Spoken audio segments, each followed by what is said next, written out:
guys, we're moving into the final session of the day. We've got a few people left, but look who's coming back up. The man, the myth, the legend, the guy who opened it all and began it, Mr. DiOrio. Welcome back. I'll let you introduce your Fireside Chat finalists. Guys, let's give them some energy to finish out the day, all right? Okay. Thank you. There you go, sir. No cartoons in this one. Oh, shoot. This one is going to be sheer, raw talent and brains, and it's not on this side of the table. We can get a chair if you like.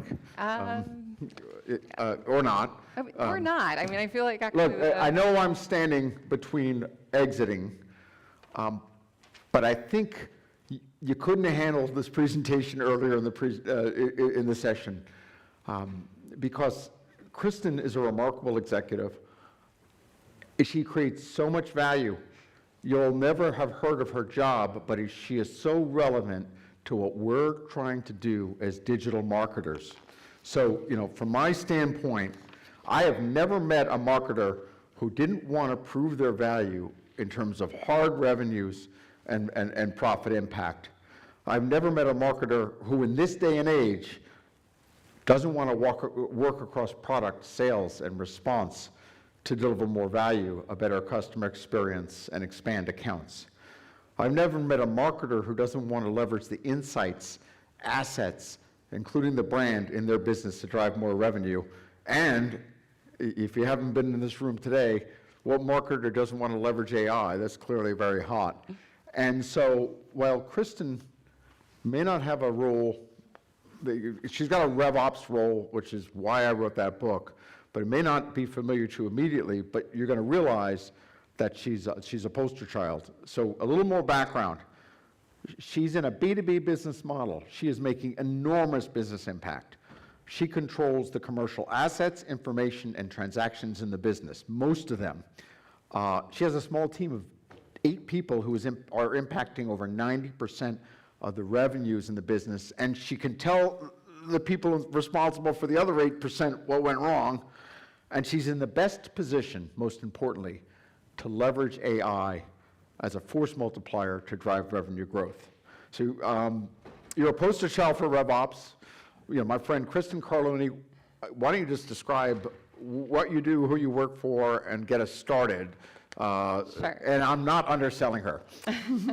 Sure. So I think that's a good way of framing it. We're here to talk about how do you talk about your team's contribution and how do you leverage that to get additional investment, continue to grow your impact. So as he mentioned, my name is Kristen Carloni. I work for BlackRock in our technology business. So we are the world's largest asset manager, as you probably know. And then we also have developed our own technology internally called Aladdin, which we also sell externally. And so I work in that Aladdin technology business. And I have people all over the world. We're actually up to 11 now. And I'm leading the business proposal team, so RFPs and DDQs.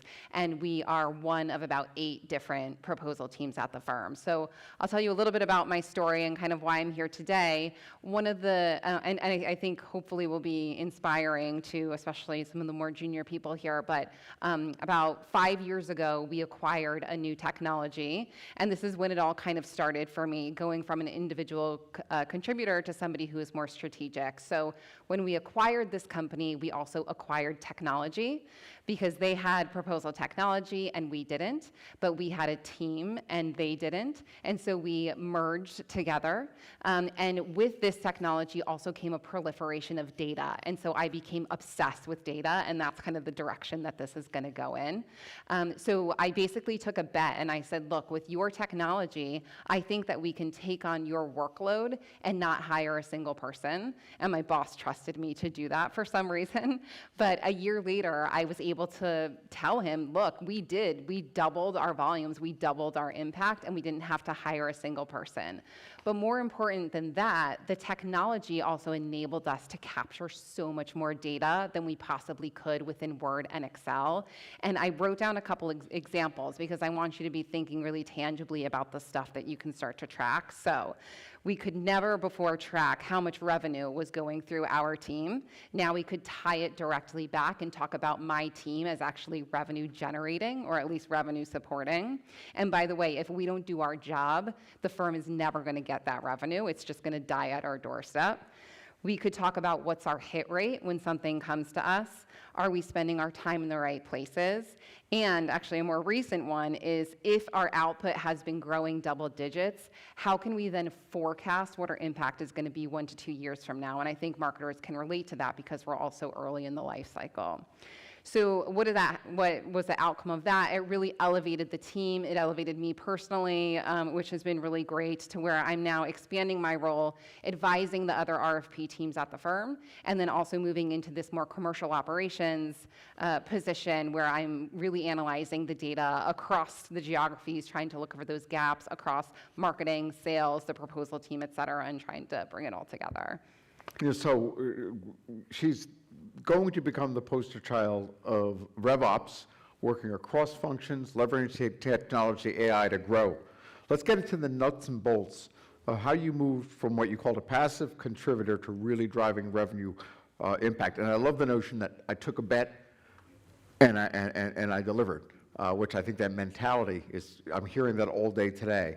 So how did you directly connect your team's role, remit, and results to revenues and value? Yeah, so thinking about it in 3 different ways. So one that is pretty clear, and I know that there was a session yesterday too on how do you attribute, marketing to the results, and I think that's a great key up. But first, there is direct revenue contribution. So I dug into our data, and I was really surprised to see that we are on a low double digits number of opportunities. So about 15% of the opportunities come through my team. The other 85% just like straight through process to a win.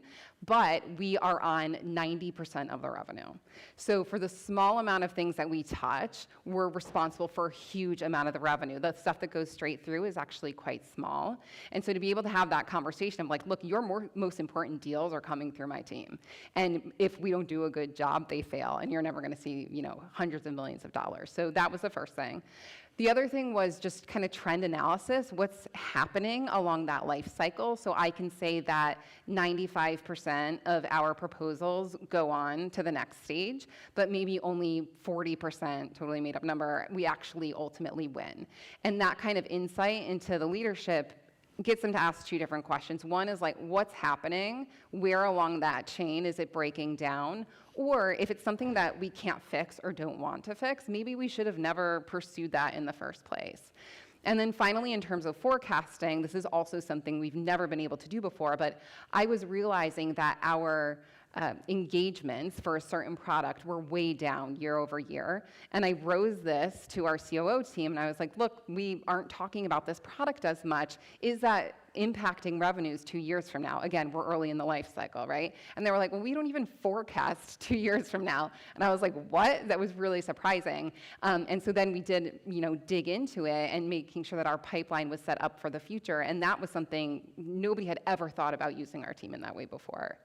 So we're dealing with a 24-month sales cycle. You're getting robust early signals that can tell you it's going one way or the other. So what's compelling here is the fact that, yes, you are directly impacting revenues, but you know why you lost it. You can tell marketing. It was a marketing problem we didn't get through. Product, we need new features or capabilities. And what I think is really most important is what not to chase. So our biggest expense, we can reallocate where salespeople make an effort. And those are indirect impacts that, as you're going to show us, really pay off because there's a return on that. Can you talk about how you're leveraging technology, data, and AI to make this happen? Because what's remarkable about the job and the knowledge bases and the tools that you use is you do have these insights, and you are really leveraging AI, but in ways that are a little bit different than we've been discussing today, but are really impactful. So can you kind of talk about that? Because that's now a bigger part of your job. By the way, you're an English major, is that right? Of Romance languages. For Romance languages, she is one of the more impactful AI executives I know because you're hunting for use cases with scale. So talk a little bit about how you're using technology and data to do this. Yeah, 100%. I could talk about this all day, really, but one of the biggest contributions of my team, I think, that maybe doesn't get as much recognition is because we have to create all of these proposals, we have a very robust centralized content database. And my team's philosophy is to make that available to all 600 of our salespeople. And we have an AI there's a chatbot and AI features on top of that so they can get to their answers really quickly. Contrast that with another team where they have like 6 users on the system and they hold it really close to the vest. And if you just think about the scale and the impact that you can get by opening it up to 600 people versus 6, it's just like much more compelling. These are people, these are subject matter experts, fund managers, marketing people, compliance people. These are people who can control and shape what your organization says. These aren't just, and there's sales reps on there too, right? Yeah, absolutely, and there's marketing. So I actually have a really funny story. So we're trying to think about how to use AI to more systematically capture the great marketing content that is coming out. So our database can get stale, marketing is coming up with great stuff. How do we just funnel that more easily? But I did get a notice recently, marketing had developed something and pushed it out, and I was like, okay, well, let me go in manually, just check and make sure that our messaging is on point. I swear to you, they had pulled the content from our content library, and it was just this like full circle of like, to the point you've been making all day, is really about how we all are having to work together. So we're absolutely using it for generative AI. I am fortunate to work in a business where compliance doesn't come into play too much because it's the technology side. But I think another point about AI that we haven't talked about is just the opportunity there, because again, if we're going back to like, how do you grow the impact of your team and kind of sell the impact that your team is having?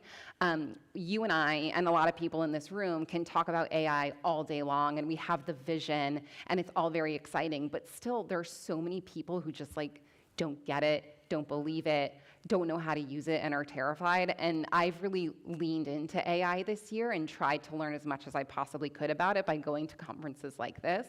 And I think it's really differentiating me and my team. We're the only team that's figured out how to use it at the firm. There are 8 others who are still terrified of it. So there's a good reason for that. Well, yeah, but and they haven't quite figured it out yet. So yeah, I think that that's been a really good thing to lean into personally. Could I interject? Please. You know, so look, we've been talking about AI, writing better, ideas, it's going to nibble at compliance. At Wharton AI, we run workshops with hundreds of companies, and rock, paper, scissors. 1, you need a proprietary data asset that your chatbot or proposal team can go after. That's unique. It can't be the internet, it can't be Bloomberg, because everyone else has that. And the proposal database is the encapsulation of 100% of the knowledge, innovation, IP, and know-how in the business, which in a financial sense is one of the biggest assets in an intangible business, which you are. Second, the number 1 use case to monetize AI is customer facing. You heard everyone talking about chatbots, but I'm scared. You should never be scared going into your database, because it is the latest answer approved that went to a client, and you can control for that. And then the third thing is, I'm sorry, there's 4 reasons. Scalable.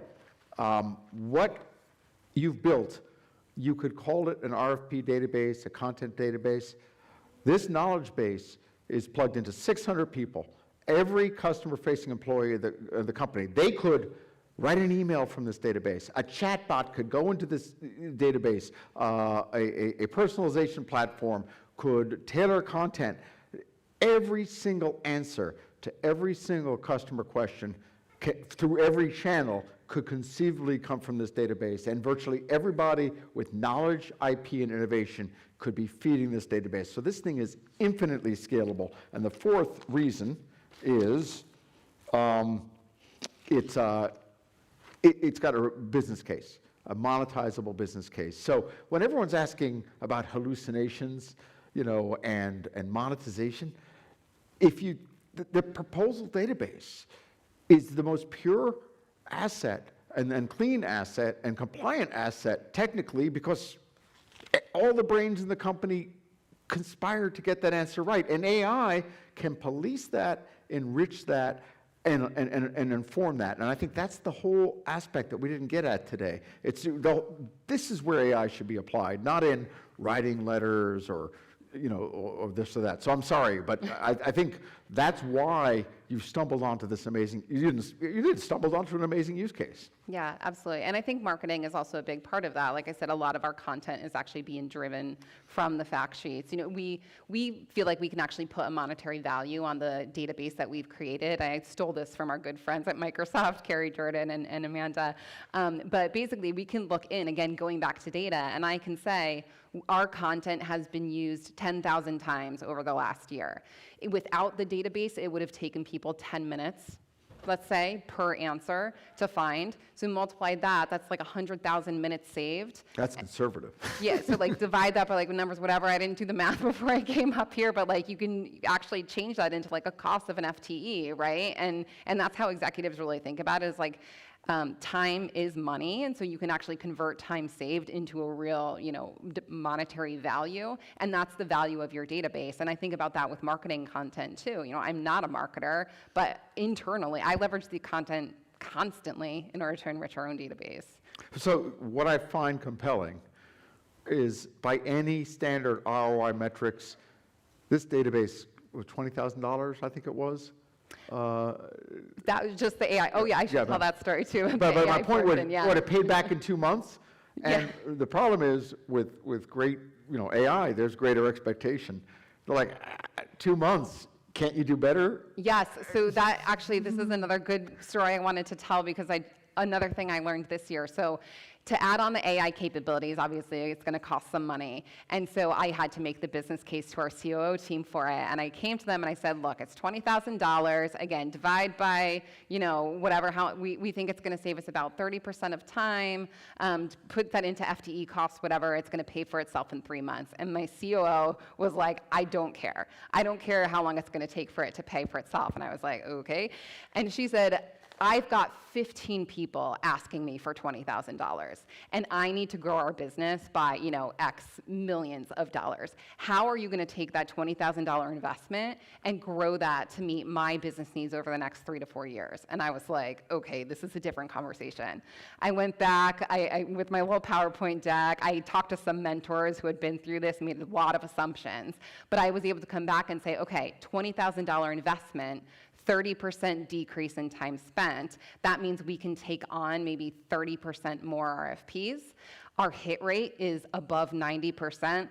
The average deal is $1 million, let's say. Do that math, and that's how I'm going to get you $100 million.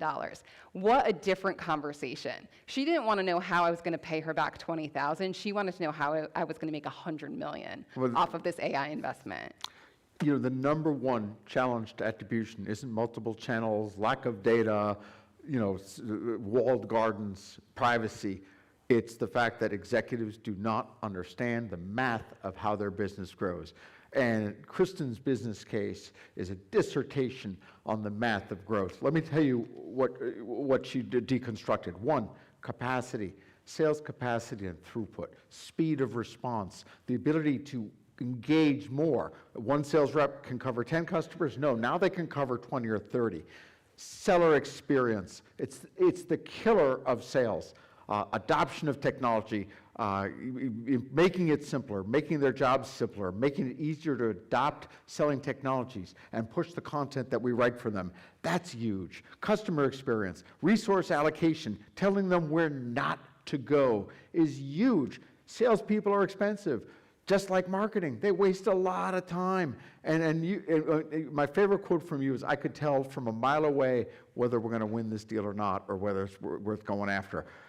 Give that intelligence to sales. But even better, the problem with our conversations about AI today are, I can write this better, or I can edit this better, or I can make a better cartoon than Steve, which can't. But you know what? That's just nickel and diming. It's the workflow. It's the fact that it can identify the content, move that content, have people follow up. And the whole content assembly that David Master talked about yesterday, making that happen. And compliance workflows. You literally use this AI to go back to subject matter experts to say, the calendar year has passed, laws have changed, markets have changed.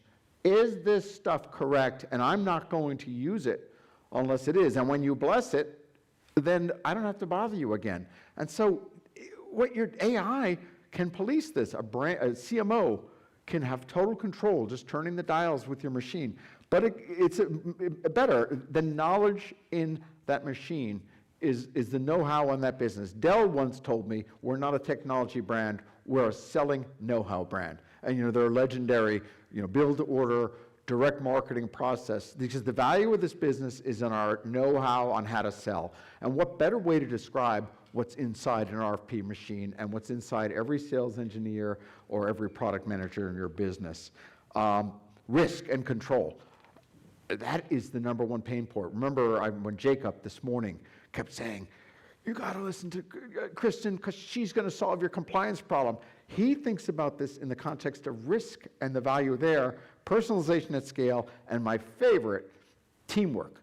I mean, growth is a data-driven, digital, technology-enabled team sport. And what Kristen's figured out is that AI and this knowledge base is a campfire that everybody can collaborate on. Just going back to your marketing example, they actually went in to do their job, and salespeople are in there. So I'm sorry, but the business case you created, and we're going to write an article in Forbes on this next week, it's remarkable. Now, all those levers, maybe your CFO will buy them, maybe they won't, but I'll tell you those are real, and those are the assets that drive growth in a business. And whether you're even firing on 3 of those cylinders, this is an amazing business case. Yeah, Sorry. I'll add something else because I know you've talked about your book, Revenue Operations, and I am reading it, and I do recommend it. It was a huge aha moment for me about how marketing and the RFP team and COO and everybody can work together a little bit better, and technology really being a multiplier for that. So I think you made a good example. Another one with marketing was,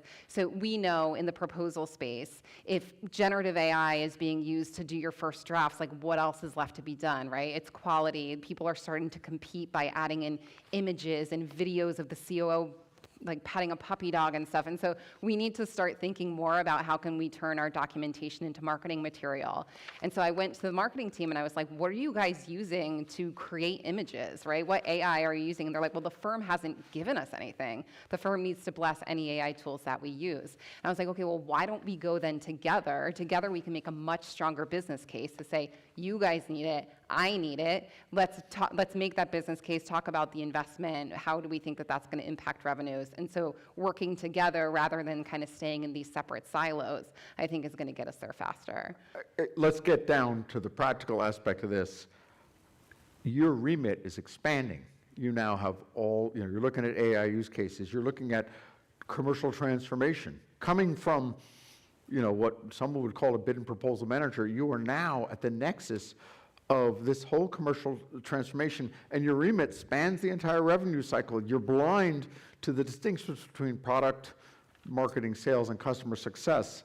How have you been able to do that, and what advice do you have for people here to gain the power and breadth of control that you have? So I think we're in the early stages. It starts with reading your book and first being convinced about how we all need to work together. But the point is, at the end of the day, we all have the same goal. We're all trying to, make our clients happy, and that's going to increase revenues, and that's not a bad thing. And normally we're kind of siloed into where like marketing's role ends, and then the RFP team takes over, and then it goes over to the demo. But I think it's really starting to let's break down those silos. Let's work together more. Realize that we have commonality. Let's bring insights to each other, work together on the technology, tee people up. I mean, I even have to tee up L&C, right? Like if I put something in an RFP that's going to tie their hands during the contracting phase, we need to be talking about that kind of stuff so I don't kind of mess them up at a later stage.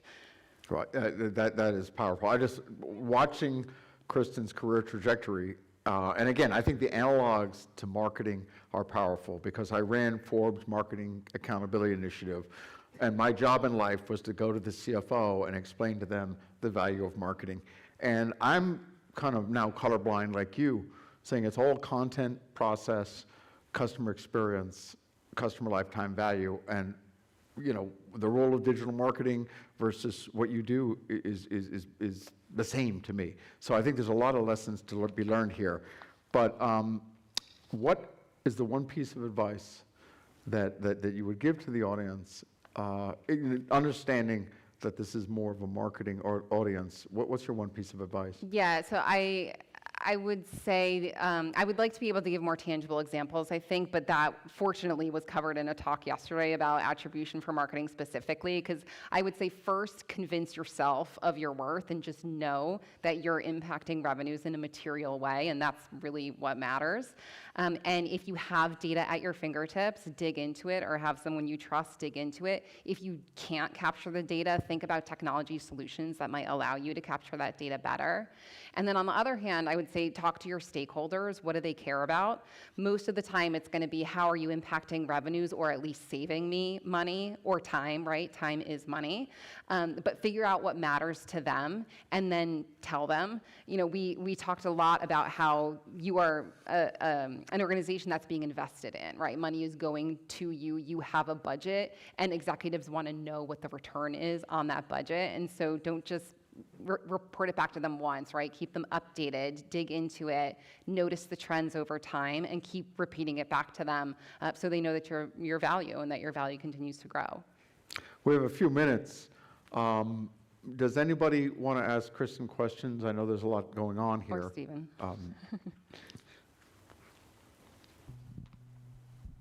There have been a lot of conversations about AI throughout the course of this event. What do you think the biggest opportunity is for AI for marketing leaders? Well, I'll reiterate it.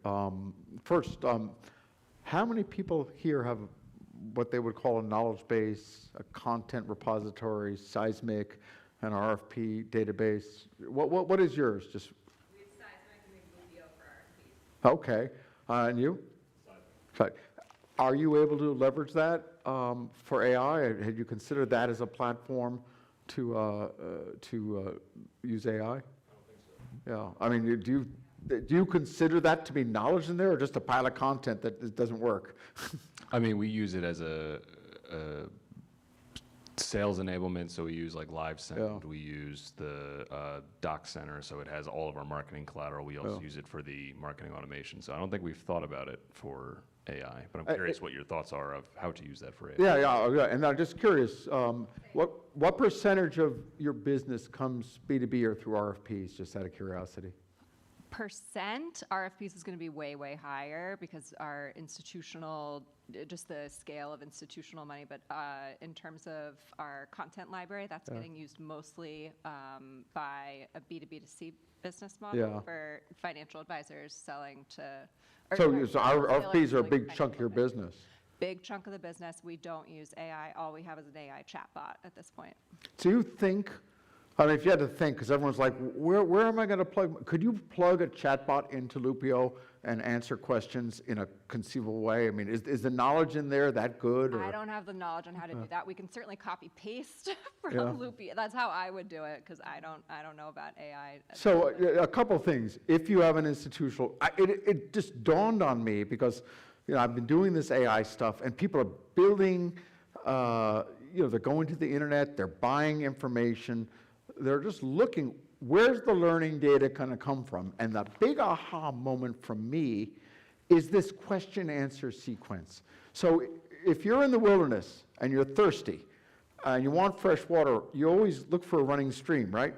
And you don't want to go to some nasty little pool with algae on it. And I think about this question-answer sequence. It's pure because it's the most relevant voice of the customer. They have intent, and they want to buy. And it's the best, most recent, most compliant answer.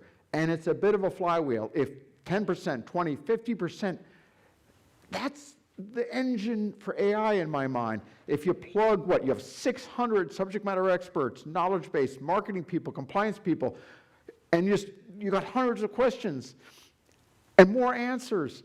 It's like, wait, that scales. That flywheel scales. Seismic, I love them. But somebody wrote that content, put it in there, tagged it, thinks it's useful. Most of it's not being used. It's hard to tell whether it solved the customer problem. Not knocking it, it's just over here. And then, knowledge bases are over here. I'm just like, oh my gosh, this question-answer sequence is scalable, It's pure. We just got to plug into that flywheel. And that's why it's so, I think about it like a bow tie. All the SMEs, marketing people and compliance people plugging in on one side, all the salespeople out the other side. Questions come in, answers come out, and it gets better and better and better and better. And I just like, I'm sorry, but because where else should I deploy AI? That's the knowledge base. You don't have to worry about it. You don't have to worry about hallucinations. You don't have to worry about the internet. I mean, I'm sorry, but it was like an aha moment for me. And it came out of left field, the RFP. Yeah. Like, I would never have thought that that's where it can be. I want to add one more thing. I know we're getting low on time, but this came up the other day because you asked the question about what should managers know. And I think there's a philosophical difference. I'd heard this anecdote that a manager was saying, I'm not going to let my new employees use AI for 90 days, right? Or like an entire quarter until they learn the ropes. I cannot tell you how excited I am about this new generation coming in because they know so much more about it than I do, and like I'm not even that old, but like a lot of other people, and to give them the opportunity to teach us, like I had a guy who joined, he hit the ground running. Within 2 weeks he was adding value. It takes at least 6 months to even be like conversational in our business. It takes at least 18 months to really be good. He got there in 2 weeks. It's incredible. I mean, he's also like a really good guy, but he leverages AI in such a smart way. And his manager who reports to me is like, well, I want to make sure he knows the subject matter. And I'm like, but like, I don't, like, he's delivering his job. That's what we hired him for. He will learn the subject matter, but like for him to actually be contributing so quickly is amazing. And so it really kind of actually disappoints me that some of the other teams are saying, you know, I don't even need a tool right now, because it's middle management saying like, I don't get it, I don't want to purchase it, but like let the young people teach us how to use it and equip them with the technology they need. Well, so you're looking for an exponential growth case. You just ramped an employee in 2 weeks, where I'm sure some of the veterans in the business don't even know what he knows. And obviously things are changing. He knows the latest. So I think that's the proverbial bicycle that I think they were talking Yes. about earlier. Yes. So other questions? I don't want to stand between you and going home, but well, we'll be writing a big article in Forbes with Kristen, because I just think, you know, again, I'm just looking for ways to take the growth assets and grow, and that's how we met. I'm like, I would never have thought that was where it would come from. My perception was a back office function, and you're the most powerful revenue executive I've ever met. So, so anyhow. Thanks for hanging out, everybody. Thanks so much.